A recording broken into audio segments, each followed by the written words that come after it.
जिसको पुराने रीति रिवाजों प्रथाओं में बहुत विश्वास था।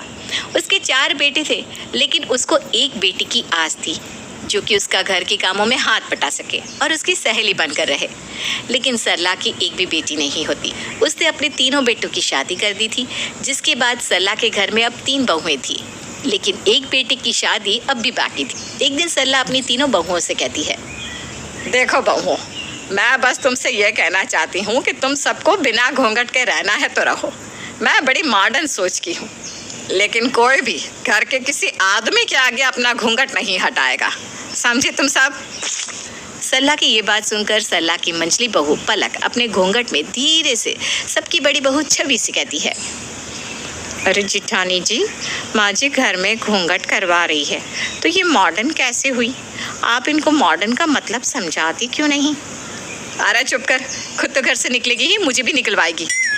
छवि ये बोलकर पलक को चुप करवा देती है। ऐसे ही दिन बीतते हैं और तीनों बहुएं घर के आदमियों से घूंघट किया करती।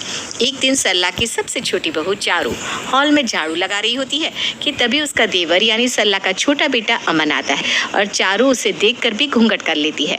ये देखकर अमन कहता है, क्या भाभी आप तो सबसे पढ़ी लिखी है, फिर क्यों ये पुरानी सोच के चोचले मानती है? नहीं देवर जी, अगर माँ जी ने देख लिया कि मैंने आपसे घूंघट नहीं किया है तो वो मेरी खाट खड़ी कर देंगी। ना बाबा ना, मुझे उनसे खरी खोटी नहीं सुनना। ठीक है तो करो, जिसका जो करना है। मैं भी वही करूँगा जो मेरा दिल करेगा। अमन ये कहकर वहाँ से चला जाता है। उसे अपनी भाभीयों का ऐसे रहना अच्छा नहीं लगता था, उनकी बहुत इज्जत करता था। एक दिन घर के सब लोग साथ में बैठकर चाय पी रहे थे, तब वहाँ घर के आदमी भी थे। तो सरला की तीनों बहुएं घूंघट में बैठकर चाय की चुस्कियाँ ले रही थी। तभी सरला अपनी चुप्पी तोड़ते हुए कहती है, अमन अब तो अच्छा कमा रहा है, तुझे शादी कर लेनी चाहिए। मैंने तेरे लिए कुछ लड़कियां पसंद की है, तू देख ले तुझे कौन सी भाती है, हम उससे तेरी शादी करा देंगे। नहीं माँ, आपकी पसंद की हुई लड़की मुझे पसंद नहीं आएगी, क्योंकि मैं पहले से किसी से प्यार करता हूँ। उसका नाम रूबी है और मैं उससे शादी करना चाहता हूँ। अरे पगले, बस इतनी सी बात, तो उसको हम सबसे मिलवा देना। तू तो जानता ही है कि मैं बड़ी मॉडर्न हूँ, मुझे तुम दोनों की लव वाली शादी से कोई परेशानी नहीं है। बस शादी के बाद घर के आदमियों से घूंघट करेगी। यही तो कारण है माँ कि मैं उसे आप लोगों से नहीं मिलवा रहा हूँ। ये क्या सोच है आखिर आप लोगों की? बहू घूंघट करेगी? अरे जब लड़की की तस्वीर मंगाते हो तो परिवार के सब लोग देखते हैं। अरे जब शादी होती है तो स्टेज पर बिना घूंघट की लड़की के साथ फोटो क्लिक करवाते हैं। रिसेप्शन में तो कोई घूंघट नहीं होता। बस जब वो अपना घर समझकर घुल मिल जाए तो घर के आदमियों से घूंघट करे। मैं ऐसे घर में अपनी गर्लफ्रेंड रूबी को कभी नहीं लाऊंगा। अमन ये बोलकर रूठ कर वहाँ से चला जाता है और ये सब देखकर उसकी तीनों भाभियों को बहुत बुरा लगता है, क्योंकि वो भी अपने लाडले देवर से बहुत प्यार करती थी, जो कि उनके हक के लिए आवाज़ उठा रहा है। इसीलिए तीनों बहुएं घूंघट में एक दूसरे को इशारा करती हैं और उसी रात 12 बजे तीनों अपने घर की छत पर एक घूंघट मीटिंग रखती है। तीनों घूंघट में आई ही थी और साथ बैठी ही थी कि तभी चारू बाकी दोनों से कहती है, क्या आपको आसपास माँ जी दिखाई दे रही है? नहीं तो। घर का कोई आदमी दिखाई दे रहा है? नहीं तो। अरे तो हम छत पर घूंघट करके क्यों बैठे हैं? चारू की बात सुनकर तीनों भी घूंघट हटा देती है और सोचती है कि कैसे अपनी सास के इस नियम को बदला जाए। तभी पलक के दिमाग में एक आइडिया आता है और वो दोनों के कान में कुछ फुसफुसाती है और तीनों खुश होकर अपने अपने कमरे में चली जाती है। जिसके बाद अगले दिन अपने प्लान को अंजाम देना शुरू करती है। सरला जैसे ही चाय नाश्ता करने आती है तो पूरा परिवार वहीं मौजूद था।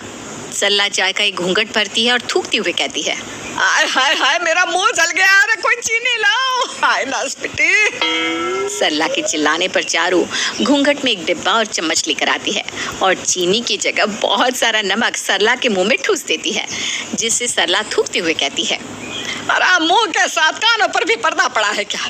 चीनी मांगी थी, नमक दे रही है। माँ जी माफ़ करना, वो सब मर्द बैठे थे ना, तो मैं चीनी की जगह घूंघट में नमक ले आई और आपके मुंह में डाल दिया। और ये चाय किसने बनाई है? अरे उस आंटी को चीनी और लाल मिर्च में फ़र्क नहीं पता क्या? रसोई में तो कोई मर्द नहीं था ना, फिर वहाँ ये गलती कैसे हुई? माँ जी चाय तो मैं सही बना रही थी, लेकिन फिर अमन देवर जी पानी पीने रसोई में आ गए और घूंघट में ये गलती हो गई। सरला ये सुनकर गुस्से में बिना कुछ खाए वहां से उठकर चली जाती है और उसकी तीनों बहुएं भी पूरा दिन सास को ऐसे ही परेशान करती है। और ये सब देखकर अमन समझ जाता है कि उसकी भाभियां ये उसके लिए कर रही है ताकि अमन की बीवी को घूंघट ना करना पड़े। और अमन दिन के समय अपनी तीनों भाभियों से कहता है, भाभी आप कितनी अच्छी हैं जो मेरे लिए ये सब कर रही हैं। अमन तुम भी तो हमारे लिए माँ जी से लड़े ना, फिर हम भी इतना तो कर ही सकती हैं। लेकिन हम इस स्पीड से लड़ेंगे तो बूढ़े हो जाएंगे और अमन देवर जी कंवारे ही मर जाएंगे। हमको कुछ बड़ा सोचना होगा। घबराइए मत भाभी, मेरे पास एक प्लान है जिससे ये समस्या आज ही खत्म हो जाएगी। लेकिन अब तो हम अकेले हैं, आप घूंघट हटा सकती हैं। नहीं देवर जी, जब तक माँ जी हमको खुद घूंघट हटाने के लिए नहीं कहेंगी हम इसे नहीं हटाएंगी। तीनों घूंघट में मुस्कुराने लगती है और ऐसे ही दिन ढलता है। अमन ने तीनों को अपना प्लान बता दिया था, जिसके बाद अगली सुबह 5 बजे चारू की चिल्लाने की आवाज़ आती है और सरला अपनी बाकी बहुओं के साथ अमन के कमरे की तरफ जाती है जहाँ से आवाज़ आ रही थी और चारू वहाँ रो रही थी। माँ जी देखिए ना, अनर्थ हो गया। मैं अपना पति समझकर कल अमन के कमरे में सो गई। मैं बर्बाद हो गई। ये क्या हो गया माँ जी, मैं क्या और ये क्या बोल रही है बहू, पागल हो गई है क्या? तुझे दिखाई नहीं देता ये क्या किया तूने कल मुझे? माँ जी इसमें मेरी क्या गलती? आपने बोला था घूंघट में रहो, तो मैं तो आपकी संस्कारी बहू हूँ ना, तो मैं पति से भी घूंघट में ही रहती थी और मैंने देखा नहीं कि मेरा पति है या अमन। और तू करम जले, तू तो घूंघट नहीं रखता, तुझे तेरी भाभी नहीं देखी क्या? वो माँ वो अमन के पास कोई जवाब नहीं था क्योंकि ये जवाब उसने तैयार किया ही नहीं था। तभी सरला को एहसास होता है कि उसके घर में जो भी पाप हुआ है उसमें उसकी ही गलती थी। वो रोते हुए कहती है, सब मेरी गलती है ना, मैं घूंघट के लिए बोलती ना तुमसे ही अनर्थ होता। ये मैंने क्या कर दिया? भगवान मुझे कभी माफ नहीं करेगा, मैं दोषी हूँ। ये बोलकर सरला रो रही होती है और कहीं उसकी तबीयत खराब ना हो जाए इसलिए उसकी बहुएं उसे सच सच बता देती है। जिसके बाद सरला कहती है, मेरी गलती है, तुम सब मेरी बेटी जैसी हो और मैंने हमेशा भगवान से बेटी मांगी तो भगवान ने मुझे 3 बहुओं के रूप में बेटियां दी। आज के बाद तुम तीनों को घूंघट करने की ज़रूरत नहीं है। और अमन तू जा ले आ अपनी प्रेमिका को, मैं तेरे भी हाथ पीले कर दूँ। कम से कम ऐसे प्लान बनाना और शरारतें करना तो बंद करेगा तू। जिसके बाद सब मुस्कुराने लगते हैं और अपनी सास के कहने पर तीनों बहुएं घूंघट करना छोड़ देती हैं। इस तरह से तीनों बहुओं का घूंघट हट जाता है और अमन अपनी प्रेमिका से शादी कर